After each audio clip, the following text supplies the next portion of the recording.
មកដឹងពីអត្ថប្រយោជន៍របស់ផ្លែភ្នៅ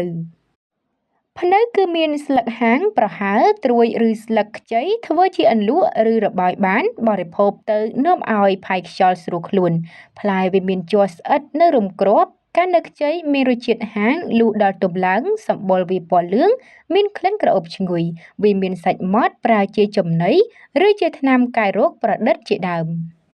ផ្លែភ្នៅផ្ដល់ផលប្រយោជន៍ដល់សុខភាពជាច្រើនវាមានដើមកំណើតពីប្រទេសឥណ្ឌាហើយយើងក៏អាចរកវាបាននៅតាមបណ្ដាប្រទេសនីមួយៗនៅក្នុងតំបន់អាស៊ីអាគ្នេយ៍យើងនៅក្នុងក្បួនឱសថបុរាណខ្មែរផ្លែភ្នៅមានអត្ថប្រយោជន៍ជាច្រើនណាស់សម្រាប់សុខភាពពោះវៀនអ្នកអាចយកភ្នៅខ្ចីពុះជាចំណិតរួចយកទៅហាលឲ្យក្រៀមសម្រាប់ប្រើការរីឯភ្នៅទុំអ្នកអាចស្ងោរវាយកសាច់ដែលនៅជាប់សំបកយកសាច់ដែលនៅចំកណ្ដាលចេញព្រោះវាល្វីងណាស់ឬអាចញ៉ាំឆៅក៏បាន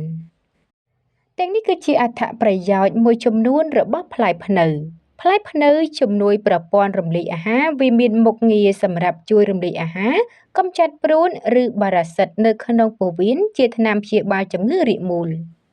ពិសាផ្លែភ្នៅ5មីលីក្រាមជារៀងរាល់ថ្ងៃអាចជួយឲ្យបណ្ដេញជាតិពុលពីចរន្តឈាមថ្លើមនិងតម្រងនោមបានយ៉ាងល្អប្រសើរ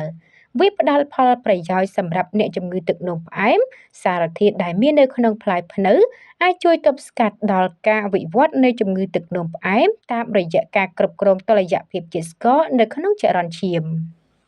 ផ្លែភ្នៅគឺជួយសម្រួលដល់ប្រព័ន្ធផ្លូវដង្ហើមស្លឹករបស់ផ្លែភ្នៅអាចជួយឲ្យយើងជៀសផុតពីជំងឺផ្ដាសាយហើយវាក៏អាចជួយព្យាបាលជំងឺក្អករ៉ាំរ៉ៃទៀតផងហើយវាក៏មានមុខងារប្រមូលមេរោគដែលមាននៅតាមផ្លូវដង្ហើមផងដែរមិនតែប៉ុណ្ណោះផ្លែភ្នៅក៏ព្យាបាលបញ្ហាក្រពះពោះវៀនដូចជាទល់លាមកឈឺពោះដំបៅក្រពះឬលើសជាតិអាស៊ីតជាដើមផ្លែភ្នៅអាចព្យាបាលជំងឺរាគរូសយ៉ាងមានប្រសិទ្ធភាពមិនតែប៉ុណ្ណោះផ្លែភ្នៅដែលគេបានហាលថ្ងៃក្រៀមហើយនោះយើងអាចយកមកដាំទឹកលាយជាមួយនឹងទឹកឃ្មុំដែលអាចជួយបើកម្លាំងមនុស្សចាស់បានទៀតផងក្រៅពីផ្លែភ្នៅជួយផ្នែកកម្លាំងផ្លែមួយនេះក៏អាចជួយលាងជាតិពុលនៅក្នុងឈាមនៅក្នុងថ្លើមនិងក្រពះបានយ៉ាងល្អប្រសើរភ្នៅក៏ជួយទៅដល់បញ្ហាក្រពះជៀសវាងមានរោគក្រពះយាយីនានាប្រសិនបើលោកអ្នកទទួលទានដាំទឹកជាមួយភ្នៅក្រៀមជារៀងរាល់ថ្ងៃប្រភពព័ត៌មាននៅក្នុងស្រុក